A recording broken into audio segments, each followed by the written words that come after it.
Hi everybody. Today I'm going to talk to you all about delayed onset muscle soreness. I've had a few people in our classes bring up this sort of sensation that they have been experiencing. So I thought it might be a good idea for us to go through this together and talk a little bit about what delayed onset muscle soreness is, why it happens, and what we can do to help with it. So, delayed onset muscle soreness is also known as DOMS. So essentially, delayed onset muscle soreness is the onset of aching, sore muscles about 24 to 72 hours after we've completed some kind of workout. Now, the exact causes aren't actually known about why we experience delayed onset muscle soreness, but there is some physiology that's happening. So when we work out at a very high ability, and this could be ramping up your workout, but it could also be starting a new workout plan and you haven't really been exercising before.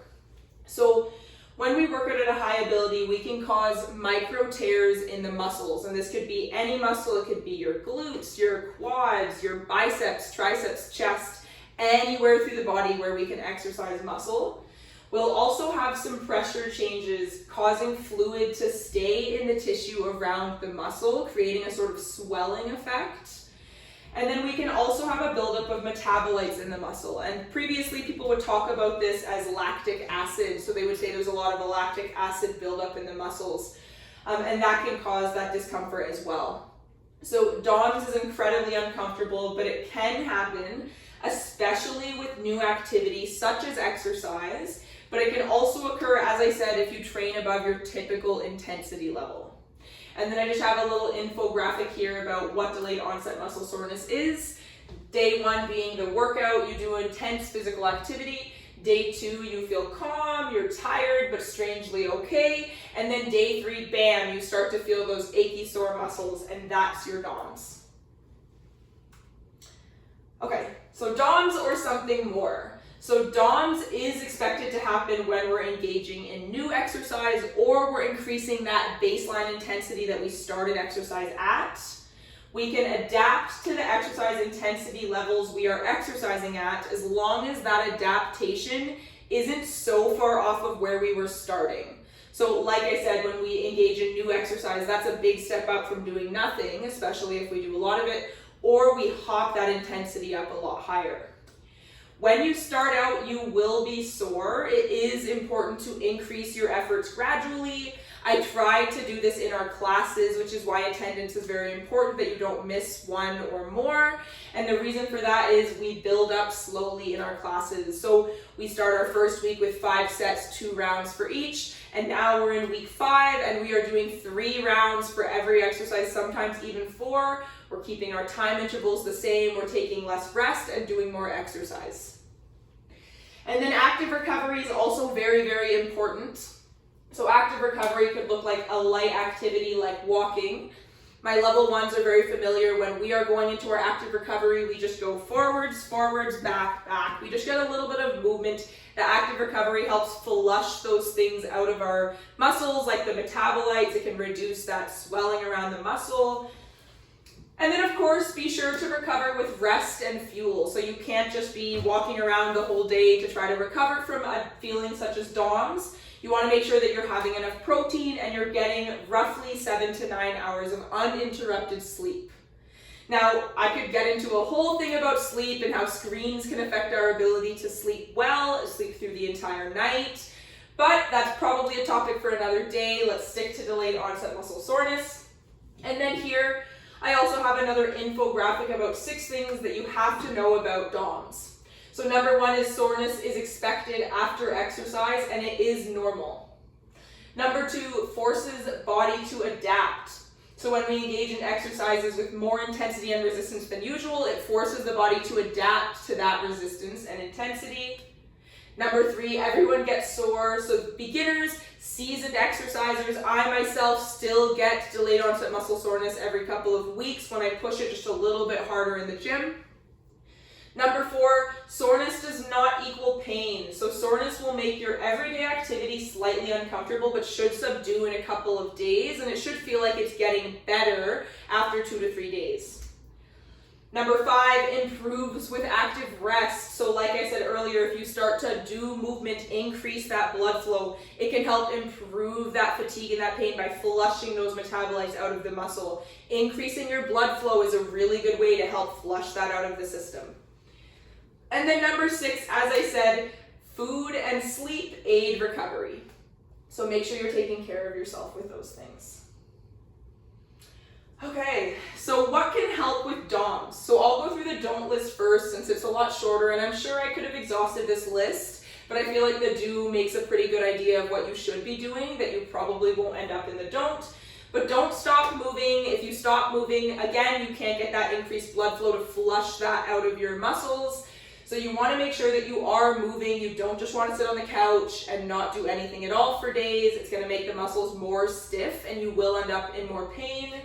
And then you don't want to avoid movements that hurt, such as squatting. And the reason I say squatting is because all of us need to squat to be able to sit down on a chair or a toilet.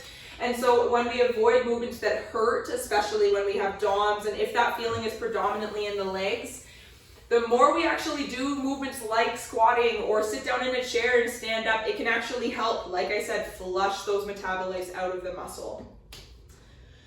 Okay, there's, I'm sure, like I said, more other things I could add to the don't list, but I really just want to focus on the things you can do to help yourself get over this fatigue. So number 1, active recovery, light walk, go on a little bike ride, recumbent bike, whatever works for you, some kind of little movement. This might be just taking a lap around your building or through your living room, your backyard. Do foam roll or stretch. So foam rolling and stretching can really help, again, increase that blood flow, but also get movement through that muscle that might be stiff and shortened.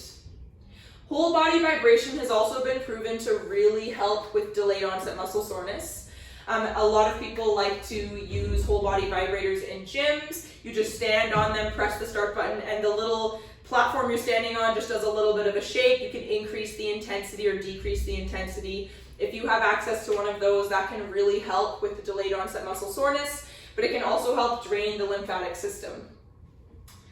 Another thing you could do is go for a massage. I know massages are pretty expensive. I'm not sure if anybody has coverage for one, but it would be a good idea if you're feeling that really intense pain. It can help alleviate a little bit. And you can share that with your masseuse as well, or your RMT. Let them know, hey, I think I'm experiencing delayed onset muscle soreness. This is where I feel it the most. Is there any way you can help me with this? And it's very likely that they'll be able to help massage out some of that pain and help increase that blood flow as well. Next up is remaining hydrated and make sure that you have your electrolytes. So this is a really big one, especially if you're experiencing delayed onset muscle soreness and you have a headache. So if you're experiencing both of those things, it's a really good idea to check in with yourself. How much water have I drank today? Did I drink water last night? Did I do a really hard workout and not hydrate after? And then of course I list the electrolytes because that can also be linked to that delayed onset muscle soreness.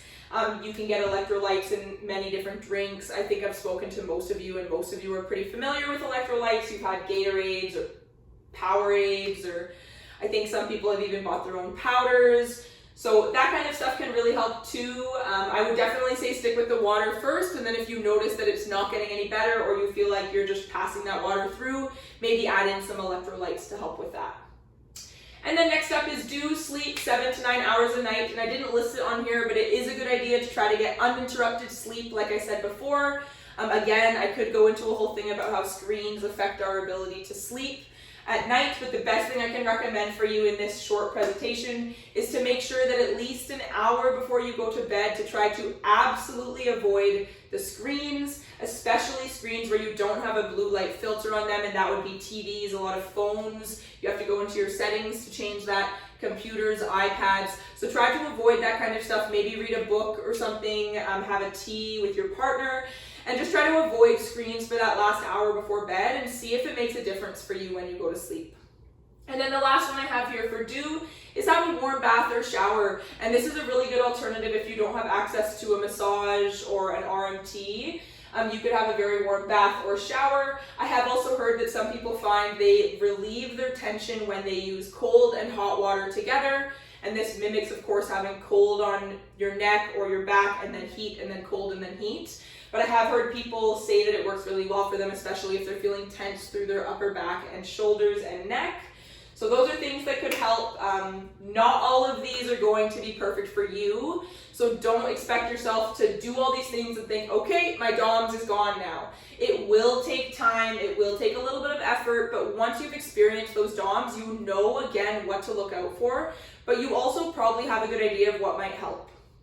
So try to keep that in mind.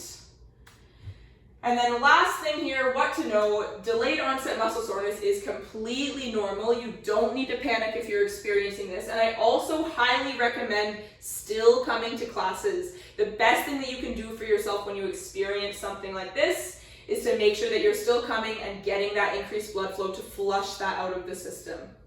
And if you begin to experience DOMS, let your coach know, myself, Marilyn, or Janelle.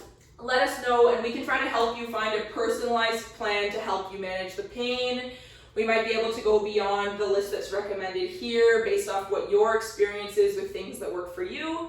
So make sure you let us know. And then remember, it will only make things worse if you do not get gentle movement in. So be sure to check in with yourself. Okay, I am feeling really sore. I've been sitting down for the last 2 hours, so I'm gonna get up and just go for a 5-minute walk.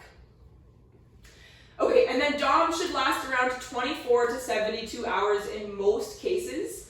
Sometimes it feels like it's lingering longer, and if so, refer back to the do's and don'ts, especially if it feels like it's going on longer than those 72 hours. However, if anything ever starts to feel unusual beyond just that muscle soreness, and I have a list here, but you'll want to make sure you're seeing your doctor. So if you start to see signs of severe dehydration, and this could be dark brown urine, you're not going to the bathroom as often as you used to, pain that is severe and unrelenting and does not improve with the above suggestions from the do's and don'ts. So you try all this stuff and that pain still seems like it's unrelenting, it's still there, it won't leave you alone. Or if you start to notice small bruises appearing on your sore muscles, so the ones that you're experiencing DOMS, if you start to notice little bruising, purple or black, or maybe even yellow and green, or anything that feels off or extremely unusual for you, it's always a good idea to go and check in with your doctor and make sure that there's not something more going on here. And of course, I am always open to answering questions for you guys. You're always welcome to call us and chat with us about what's going on. And if you feel like there might be something more going on, we will definitely recommend you go see a doctor, but it's always within your ability to go see your doctor if you don't feel safe. So know that that is always an option for you. We want to make sure that everyone gets out of this program exactly what they can in a positive way, making sure that they're increasing exercise as tolerated and not exhausting yourself to work super hard towards it. We have lots of time to get through programs like this and lots of time to go into community programs as well. So I just want to make sure that I give you all exactly what you need to help you be successful as you continue to move ahead through exercise. So if anything comes up in the next few days or even the next few weeks, the next few months, feel free to give us a call, send us an email, let us know, and we can chat with you more about delayed onset muscle soreness or anything else that you might have questions about. All right, well, that about wraps it up. Thank you so much, everybody, and I'll see everyone in a couple of days.